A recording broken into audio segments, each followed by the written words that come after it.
శ్రీ మహాగణాధిపతయే నమః. శ్రీ గురుభ్యో నమః.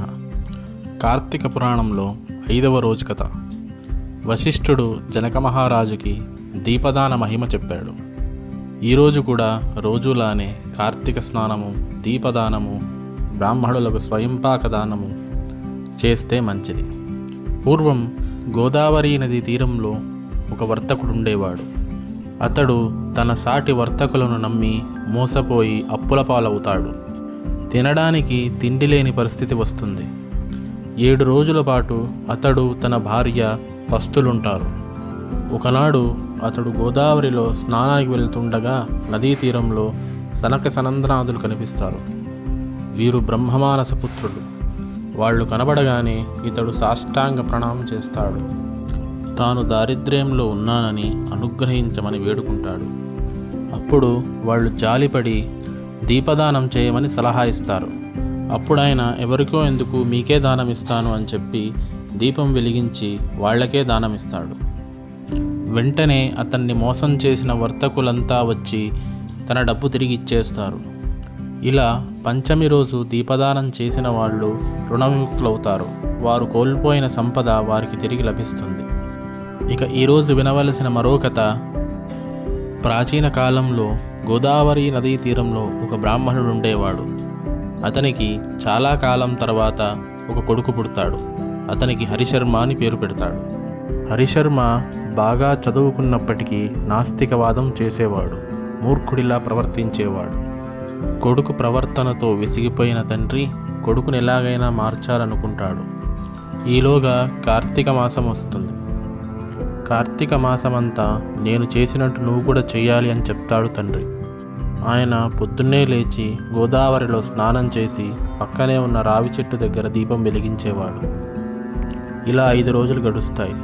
5వ రోజు హరిశర్మ తండ్రితో, పొద్దున్నే స్నానం ఎందుకు చెయ్యాలి, చెట్టు దగ్గర దీపం ఎందుకు పెట్టాలి, నేను ఇలాంటివన్నీ చెయ్యను అని నాస్తికంగా మాట్లాడతాడు. విసిగిపోయిన తండ్రి చుంచెలక వైపు అని శపిస్తాడు. వెంటనే హరిశర్మ చుంచెలకైపోతాడు. అప్పుడు ఎలక రూపంలో ఉన్న హరిశర్మ తండ్రిని క్షమించమని అడుగుతాడు. తన శాపాన్ని వెనక్కి తీసుకోమని అడుగుతాడు. అప్పుడు తండ్రి, శాపం వెనక్కి తీసుకోను కానీ కొంచెం మార్పు చేస్తున్నాను. చాలా కాలం నువ్వు అరణ్యంలో ఒక చెట్టు తొర్రలో ఎలుకలా ఉంటావు. తిండి లేక అలమటిస్తావు. ప్రాణభయంతో కొట్టుకుంటావు. కొంతకాలానికి కార్తీక మాసంలో అక్కడికి విశ్వామిత్రుడు వస్తాడు. విశ్వామిత్రుడి దయ వల్ల నీ శాపం తొలగి నీ పూర్వరూపం నీకు వస్తుంది. అప్పుడు ఎలుక రూపంలో ఉన్న హరిశర్మ ఏడ్చుకుంటూ అడవికి వెళ్తాడు.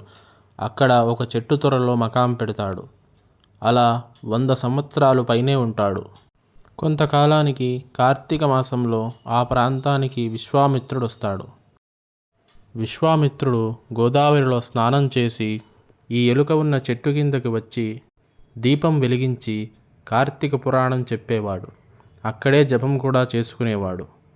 ఇలా ఉండగా 5వ రోజు కార్తీక స్నానం చేసి విశ్వామిత్రుడు చెట్టు కింద దీపం వెలిగించి జపం చేస్తూ ఉండగా చెట్టు తొర్రలోంచి ఎలుక బయటికి వస్తుంది. నెయ్యి కోసం దీపంలో మూతి పెడుతుంది. ఈలోగా జారిపోతున్న ఒత్తి పైకి లేచి దీపం ప్రజ్వలిల్లుతుంది. దాంతో ఆ ఎలుకకు దీపారాధన చేసిన ఫలితం వస్తుంది. వెంటనే ఎలుక కాస్త హరిశర్మ అయిపోతుంది. ఇదంతా చూసి ఆశ్చర్యపోయిన విశ్వామిత్రుడి శిష్యులు విశ్వామిత్రుడిని ఏం జరిగిందని అడుగుతారు. అప్పుడు విశ్వామిత్రుడు, ఇతను పూర్వజన్మలో హరిశర్మ. తండ్రి కార్తీక దీపం వెలిగించమంటే వెలిగించనన్నాడు. కార్తీక స్నానాన్ని విమర్శించాడు. కార్తీక పురాణాన్ని విమర్శించాడు. చివరికి తండ్రి శాపానికి గురయ్యాడు. ఇన్ని సంవత్సరాల తర్వాత ఈ దీపాన్ని ప్రజ్వలిల్ల చేసి శాపానికి విముక్తి పొందాడు.